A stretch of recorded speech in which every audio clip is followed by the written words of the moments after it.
how you use social media. What do you think?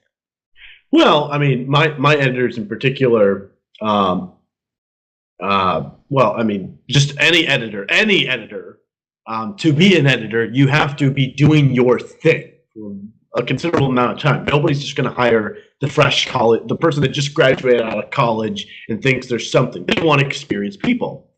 And the thing about experience in anything is you get set in your ways, because you do it one way, you mess it up, you do it another way, you get more successful, and then you just have a sort of formula that works for you. For maybe your time, maybe your ascension, it works really well.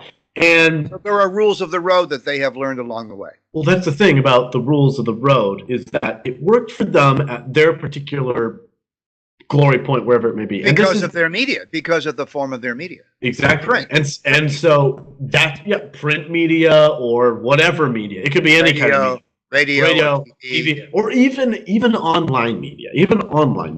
Yeah. They just have their way of doing it, and by doing the same thing over and over, they got to where they are. So to them, it's like, well, if it ain't broke, don't fix it. Right. And that's just their nature. And it's not my editors, it's every editor. New York Times, the CNN editors, all these different people. Now, as a person who works in media, in my personal opinion, I think that just between you, me, and the audience, right? You want to get in the media business, I would recommend aggregate business. If you think, oh, if only there was somebody out there getting the truth, there's already 50 people out there that have gotten the truth. It really is just a matter of digging it up. So what's this term aggregate media? What is? I've never heard that expression. Basically what it means is you put it all in one place. The best example, the conservative example, is Matt Drudge. If you've heard of the Drudge Report. Okay. Is this guy named Matthew Drudge, and he and a very, very tiny team of people go looking everywhere, from BBC, CNN, Fox, Reuters, every single news outlet you can think of, and they put it all on one page. And they just have the headline. Obama says this. Tax rate is that. Then, this tweet, that pundit said this. And then they just put it all in one place. They have everything from science, politics, religion, education, you name it. Right. That's an example of aggregate. And this is extraordinarily powerful, because some of these folks, like Matt Drudge, were able to make very good connections with people on the inside. And they're actually able to break stories before big major outlets like the New York Times are. He actually, his Wikipedia article claims that he was the one that initially broke the Monica Lewinsky story. Yes, he was. He was. So it's a very powerful tool. And I love people who have that passion for truth, that want to get the truth out, want to dig down deep, ask the tough questions. And we do need people like that. But folks, I'm going to be very, very blunt. There's already 20 people out. Whatever idea or angle you had, there's already somebody that thought about it 5 minutes ago, and it's already up. It's just a matter of putting it all on one page. I call it the Chinese paradigm. Oh, why? You know what? Yeah, I call it the Chinese paradigm. Because in China, if you can think of a technological advancement, there are 1,000 Chinese programmers who have already worked on the problem. Yep. Basically, and it's more so than that. Just now, within the last the last 10 years, media outlets have realized the power of the internet. Because back in the day, it was making sure that it made it to the weekly news. Yeah. Now I want to ask you that: are people coming to you now that you're there? Are older people coming to you and saying, "Look, Alex, help us out with getting to your generation," because they must know that you guys are inheriting the earth. You are going to be running the show real quick.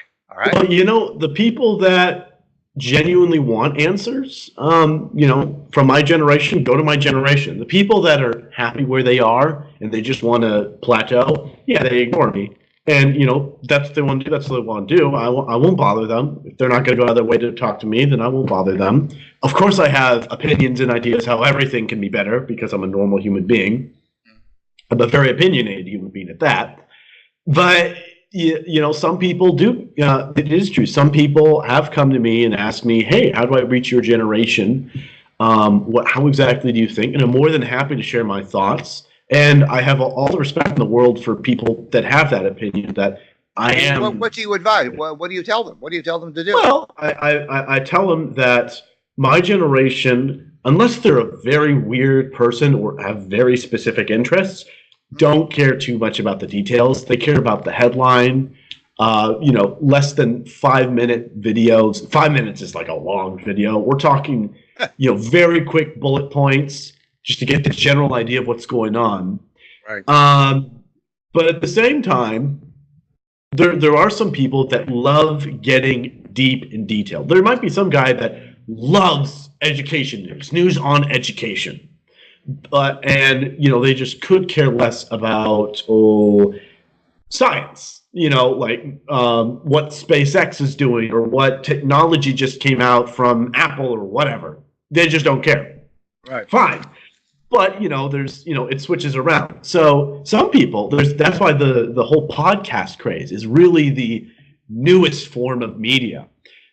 Dave Rubin is extraordinarily successful at having 2-hour conversations with, or 4-hour conversation. Joe Rogan's another example. I was just watching a video by Jordan Peterson, and he mentions this. He said that the establishment media has absolutely no concept of how powerful podcasting is because it's unedited. There's no editing, and it's a dialogue between two people. It's ongoing. It could be. I mean, Michael Shermer had a 3-hour. Michael told me he had a 3-hour podcast with Joe Rogan, and it's like you and I doing our podcast. We don't do 30 minutes or No. Well, here's the thing: is that you see the podcast people are one step ahead of the people that are just getting on the Facebook thing and the website thing, right. Instagram thing. They're already one step ahead. The reason why is because the mindset of a Facebook user or an Instagram user is they're scrolling through. There's Twitter. You're just scrolling through. And then something, headline pops up. Oh, check the article. You read the first 2 out of 7 paragraphs, then you move on. Right. But with podcasting, you might put in your earphones, download the podcast, and just go for a jog, or right. You're at the gym. You're at the gym, or you're studying, geology. Yeah.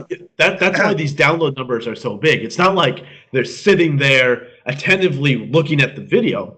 It's usually it's stowed away in the background. They're doing whatever. Yeah. They pick up their ears when they hear something interesting. It's sort of like the radio. It's sort of like radio's making a comeback, effectively. Mm-hmm. Only it's accessible whenever you want to. You don't have to wait for commercials or anything like that. A lot of our listeners are they don't watch our video. They just listen to the sound. Yeah. Because they're busy, they're driving their car or they're what the average listening duration for our podcast, if we do a 15-minute podcast, the average is 5 minutes. That's the duration. There you go. Because there are some who listen longer, there are some who listen shorter, but the average is about 5 minutes out of the 15. The ones that we do that are 5 minutes, they're really popular. Sure. This is 5 minutes. We're getting there. No, this is 9:23 right now. 9:23. Oh, okay. So, but you still love this one, right, guys? Yeah, we love this. Let's cut this one short because I think you've told us what we need to know. Pretty much.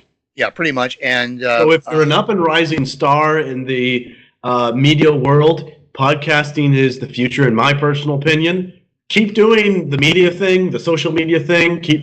But that boat is not going to sail forever. And if you're a geezer like I am, find a young Turk like Alex Madagian. That choice of words. I take offense to that. And do a podcast with him. Bye, Alex.